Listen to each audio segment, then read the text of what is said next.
పుట్టించినట్టు వీళ్ళే దేవుని కాపాడుతున్నట్టు బిల్డప్. నేను అనేదల్లా ఒకటే, ఇట్లాంటి చిల్లరగాళ్ళు ఎప్పుడు ఉంటారు. ఈ చిల్లరగాళ్ళను పట్టించుకోవాల్సిన పని లేదు. మన పని మనం చేసుకుంటూ ముందుకు పోదాం. ఈ చిల్లరగాళ్లను, ఆ చిల్లర పార్టీని పట్టించుకోకుండా పని చేసుకుంటూ పోదాం. తప్పకుండా 10 ఏళ్లు పనిచేసిన తర్వాత అరే మీకు శ్రీరాముడు చెప్పిండ తమ్మి రాలేమని. రామ మందిరము, రాముడు అన్నప్పుడు అందరినీ గౌరవించే సంస్కృతి ఉండాలి. రాముడు మర్యాద పురుషుడు, అందరినీ ఒక లెక్క చూడమన్నాడు. రాముడు రాజధర్మం పాటించమన్నాడు. గుజరాత్ ఒక తీరుగా చూసేటోడు గుజరాత్ ఒక తీరుగా చూస్తాడు, తెలంగాణను ఇంకో తీరుగా చూస్తాడు. గుజరాత్ కేమో వేల కోట్ల రూపాయలు, లక్షల కోట్ల రూపాయలు, తెలంగాణకు బుడ్డ పైస ఇయ్యడు.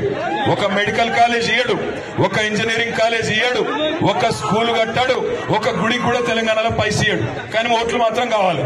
అందుకే ఆలోచించమని కోరుతా ఉన్నా, మిమ్మల్ని అందరినీ ప్రార్థిస్తా ఉన్నా, దయచేసి దేవుని పేరు చెప్పుకొని